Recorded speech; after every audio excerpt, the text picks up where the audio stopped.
Hello, everyone. This is Faheem Jackson, and this is episode 73 of my podcast show, In the Know. This podcast is aimed at trying to guide people through the world with a variety of topics. I am also using this platform to ask questions and try my best to answer these questions with my viewpoints of the world around me. The following is an intro speech into the topic of today. And that introduction speech is, which religion could be right in their beliefs? Starting with Judaism.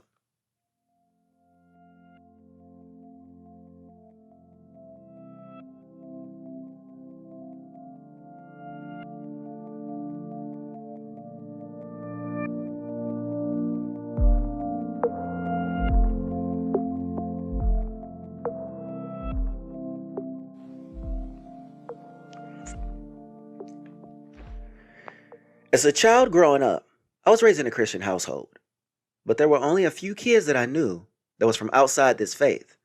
And one of the faiths that I grew up unfamiliar with was Judaism. I would hear little things in society in passing, but not too much more. In elementary school, Hanukkah came around.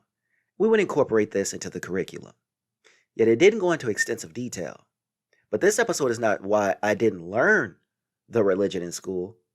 We're always going to try to understand who is in the right when it comes to the stories they tell, whose religion is saying it the right way. Now, that causes controversy, but when you're talking about people and their existence, we tend to compare and contrast. Now, none of us were alive during this time period. We're just going off of stories we believe from words and books told over thousands of years, second and third hand. But for today's episode, we're going to focus on Judaism. Is Judaism right about what they believe? The people. This group of people that comprise an ethnic group that originated from the Israelites and Hebrews. The actual existence of how the very first Jews came into place is very difficult. But there are a variety of beliefs in place which aim at figuring out how this group of people form. This group of people who fall under the term Semitic inhabited the area known as Canaan. They formed as a group as an extension of the biblical patriarchs, Abraham, Isaac, and Jacob. Over time, Romans conquered lands, forcing hundreds of thousands of Jews into Europe. Through the early medieval periods, Jews flourished as a group, but once again, they were in a predicament once the early Middle Ages came around, and they dealt with persecution from a now majority Christian world. Once again, there was a flourishing time period of golden ages in Spain and later throughout the country of Poland. Over hundreds of years after, transformations would take hold where Jews experienced cultural and social impacts, both positive and negative. In today's society, many still flourish, both in America, Israel, and parts of Europe. What is it? The religion of Judaism is collectively the cultural traditions and civilizations that make up the Jewish people. It's an establishment of the covenant between God and the children of Israel. It is the belief that comprises morals, standards that align with the scripture and rabbinic traditions. The belief that God revealed himself to Abraham, Isaac, and Jacob, along with other prophets in accordance with religious life. Within Judaism, the people believe that a covenant is made by the people with God, and the people are to act in accordance with the teachings or law, known as the Torah. And from here, this is where we go into detail about the meaning of the Torah and what it's about. The Torah. The 5 books of Moses, or known as the Hamish. The first of the 5 books is Genesis, or Bereshit. It encompasses the beginning of everything in its existence, the world, animals, and the human species. This book of Genesis describes the earliest of the Jewish people generations, which stem from Abraham, Isaac, and Jacob. This book ends when the death of Joseph takes place. The next book is Exodus, or the Shemot, which comprises the enslavement of the family of Jacob, which take place in Egypt. 10 plagues, Exodus from Egypt, and the escape into the desert from passing through the Red Sea. The nation of Jacob aligned their beliefs and principles from their experiences they had in Egypt. The Jews wandered through the desert for 40 years, reading, studying, and learning the ways of the Torah as told by their teacher Moses. After the book of Exodus is the book of Leviticus, or the Vakira, which consists of 246 of the 613 commandments in the 5 books of the Torah. It also involves maintaining spiritual purity and uncleanliness left behind the person in alignment with the laws of the Czars. Laws were essential over the time period of 1400 years from which the temple stood, or the tabernacle. Numbers. Bamidbar is the 4th book, which encompasses a census of Jews in the desert. There are commandments which exist in this book, 51, but much of the book talks about rebellion geared toward people demanding meat, rebellious push against Moses' leadership, complaints on water shortage, and groups which fell prey to enticement of daughters of a nearby nation. The 5th book of the Moses is known as the Deuteronomy, or the Devarim. Is not only the last book of the Hamish, but is the final teaching of Moses. It is the 14th year in the desert, which was Moses' last year on earth. This is the time of the entry into Israel. Here, Moses preaches and encourages his people to stick to the commandments of the Torah in his final farewell speech. We hear about how fragile someone's loyalty can be needed to keep on any path. We learn the Torah is attained through struggle and work, which won't come easily. What's even more interesting is the ability of parents to hold on to Moses' teachings and relay to their children on what they heard and saw. The 5 books of the prophets, or the Nevi'im. Joshua, or Yehoshua, is the first book, which was a mission of Joshua to maintain the group after Moses' departure. Joshua is the one who led them into Israel via the river Jordan. Here we learn of many nations already existing within a given space. It would take 500 years to deal with these nations. Lands were divided among tribes as lands were conquered. Joshua's leadership was also aiding in this young nation's growth. The next book was Judges, or the Shuftim, which traces after Joshua's passing. There were 2 tracks of this book: what's going to happen to the nation, and each generation's leaders, such as Gideon and Samson. In this book here is discussion of the idol worshiping that exists and the punishment that comes from above, as the neighbors next door from them become a serious threat. You also learn that a judge is more than someone issuing a penalty, but a moral authority, a link in the chain of tradition for the people.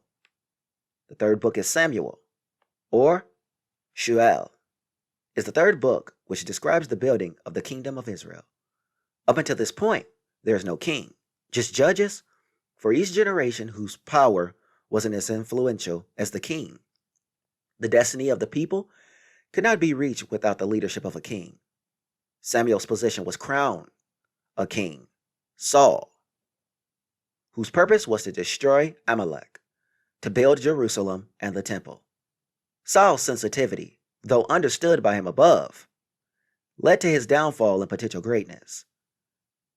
Saul's replacement was from the tribe of Judah, David. David brought Israel's capital to Jerusalem, and Solomon, David's son, would build a temple in this prosperous nation. Their descendants ruled for 500 years.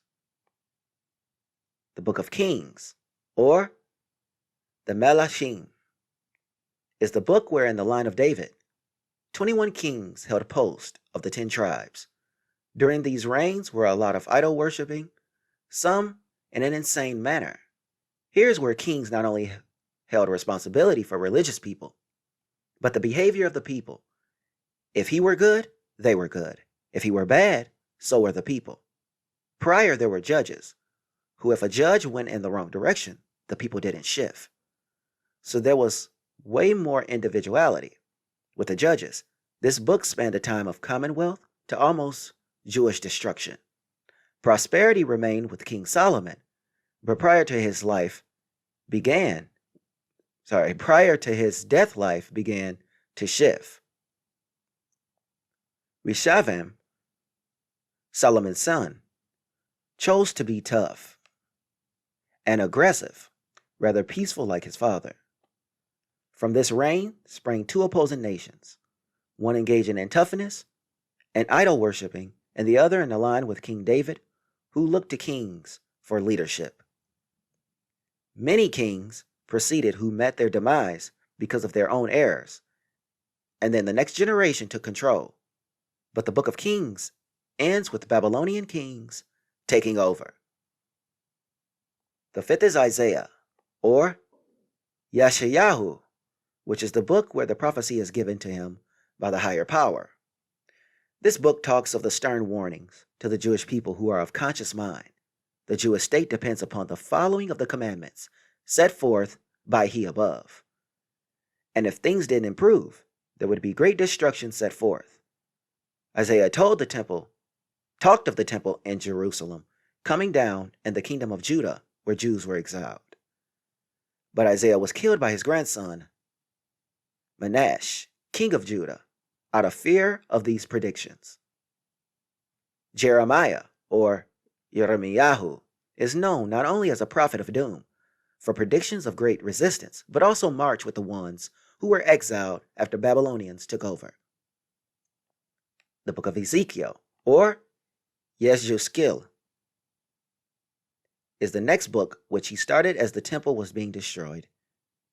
Here we also learn the construction of the third temple in the land of Israel, layout for the future. The prophecy of his was quite visual and found its way throughout world cultures. The 12 prophets. Tre Asar is the last section which details all the 12 prophets. Like Hosea, he gave prophecy to the Jews from the temple of the first period. He gave a message to his people that morality was falling and their exile and destruction was not far off. Joel, there is talk of 4 kingdoms, Babylonia, Persia, Greece, and Rome, that Jewish people will have to endure. Here's the final ingathering of the exiles also. Amos, prophecy is directed toward the 10 tribes. Jews are given an important mission, and to fulfill that mission, Jews were given strength to do so.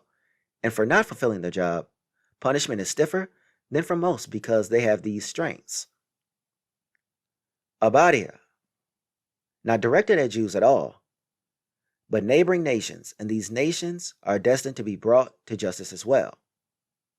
Jonah may be the most important because it is the book read at Yom Kippur at synagogues. Jonah's role was to invite the non-Jews over to this side and turn from their evil ways. In the Assyrian city of Nineveh, he had fears that the people would listen and cast his people in a bad light, so he turned away from this even at his own demise. He eventually spoke to the people that were non-Jews, and they listened to him. There's Micah. This is also another prophet that warns Jews about not adhering to the commandments. Much of this is devoted to the third temple. There's Nahum. Here's the undoing of Jonah. Habakkuk, sent to speak about Jews' enemy, rebuilding the temple and Israel. Zephaniah, this prophet discusses the lengths and depths of the coming exile and the redemption bringing universal faith. Shagai, Zechariah, and Malachi, all 3 at the end of the prophecy age. They foresaw the second commonwealth as well as their spoken word to Jews after the second temple. The 11th book of the writings, or Ketuvim. The first book is Psalms, which also known as Tehillim in Hebrew expresses praise, fear, and thanks He above. We learn here about the majestic views of living the life that He above intended for Jews to be living. Jews ask themselves a series of questions also, such as how to get up from spiritually being knocked down, where does personal responsibility start and faith-based begin, and how should we react to attacks from enemies. Psalms were partly contributed by King David, as well as other figures in the culture. We found out more about David in that he was a great scholar and the people through rabbis. He sacrificed worldly things to be attuned with his faith. He was the chosen one to lead the people. Proverbs, or Mishle, is to be known as the books written by King Solomon as told by rabbis.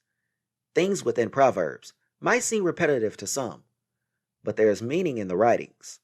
But Solomon was one of the wisest of all men. Proverbs was mainly based on common sense, decision-making by people, and here's the repetitive aspects of Proverbs. It is meant to get people to think and not make the same mistakes over and over again. There's the book of Job, or Job, is next, or as the Hebrews say, Eov, which is known to be a difficult task. And for two reasons: the complexity of the book and the multiple translations, the other being the subject matter is delicate. We learn here that Job is tested by Satan when all his wealthy belongings are taken and he loses his sons. Job speaks ultimately with the men above, and Job let know the way of the Lord is justice, even if he doesn't understand it. The fourth entry is Songs of Songs, or Shorashirim, which is the book known as the Holy of Holies, with a lot of hidden meanings. This is a book that is packed with deep emotions, a relationship between a higher power and his people, Jews. Ruth, or Ruth, is the book where we learn from the Jewish woman Naomi, with two non-daughter-in-laws. Her sons both passed, and the daughter-in-laws followed her to Israel, where they converted to Judaism.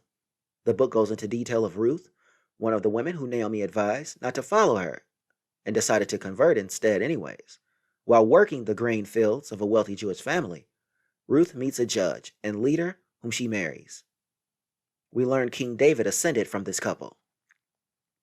The name of the king was Boaz. There's Lamentations, or Ehud, is the next book that was written by the prophet of Jeremiah. It talks about the exile of the people and the destruction of the temple. This book is read in synagogues on the fast of Tish B'Aviv to commemorate the fall of the first and second temple. Here we learn the loss of the Jewish people's holy land and their temple, and pain signifies the people have not given up hope.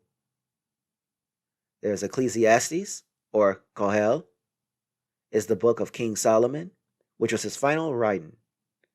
Jaded writings, where he discusses things people do to achieve success. The chaos in the wording is out of order and could easily be confused for complaints, but connections are made through this book. Destiny and free will, providence and effort, and reward and punishment. King Solomon let us know the constant need for physical comfort leads to emptiness. There's the book of Esther. It's about the Jewish holiday of Purim. And here's where we come in contact with mitzvahs. This story is set during the Persian Empire, from the falling of the first temple to the building of the second, which is 70 years in all. Here's where Prime Minister Haman, who was deceptive, used his power to disenfranchise and hurt Jews. But Haman's plans always were thwarted in some shape or fashion. Jews ask, why would a man with such plans be allowed by the above? But rabbis teach us that it needed to happen to inspire Jews to return to greater values of their mitzvahs. Now, Daniel is a book that talks about a promising leader. He was to serve the Babylonian king before the destruction of the first temple. Daniel kept to his religion. Even being around idol worshiping and corruption, he still kept on. He had a vision for the world all the way to the end of time. This book tends to be very complex and not easy to read. You have to decipher it, but that means having the key to unlock its meaning. There's Ezra and Nehemiah, or Nehemiah, are books printed separately in today's society, yet rabbis will tell you that Nehemiah wrote the majority of both books. These are books for the exiles of Jews coming home. The book talks about the process that Jews must go through to rebuild after this exile. Jews dealt with problems from neighbors, like the Samaritans, who often attacked them. And the temple could not continue because of this relationship. Even though people felt sorrow for the first temple coming down, the second would last for 420 years. Here we come to the 11th book, which is the Chronicle, which in Hebrew means Devarim Hamim. It's a book of names and people's roles and children. So opening it at random can be difficult to follow. This book gives praise to King David. This book ends with a lot of great building that David did being undone in the end. What happens if it all faltered? The content of this episode that I have presented goes into serious depth regarding Judaism. So it is safe to say that a lot can be hurt if the base were to disappear, simply because it is not only a belief in a higher power, but the morality that goes into maintaining the base is what keeps people together. Now, other aspects of the faith base are geared toward trying to understand the human psyche when put in positions of power. There is a lot less fundamentalism and more trying to get people to understand their ways in the world. The teachings of Judaism are easier to follow because the stories have more of a human aspect to it, with spirituality that inspires the Jewish state. And with this end statement, why we have to understand the existence of God from the Jewish standpoint. In an attempt to understand the existence of God through learning about Judaism, you figure out that so many of the teachings are about the people finding their way, and the ability to do so is by staying close and connected with their commandments that was set forth to the building of their nation. You learn that leaders took on roles from judges to kings as a means to have more oversight of the people and a more controlled environment. This comes with great duties, because if the king is good or bad, so goes the direction of the people. But you also learn that through the various books of Judaism, the kings and other figures that play a vital role by having their own books. Each book has some type of association to the construction of the first temple, to the building of the next. The books go into power structure and how one leader holds on to commandments while others idol worship or follow other unfaithful paths. But the truth still stands. The people were strong then and have managed to hold on for thousands of years after. So, thanks for listening to In the Know, and can't wait to bring the next episode regarding religion. The topic will be about which religion is right, part 2, where we cover Christianity.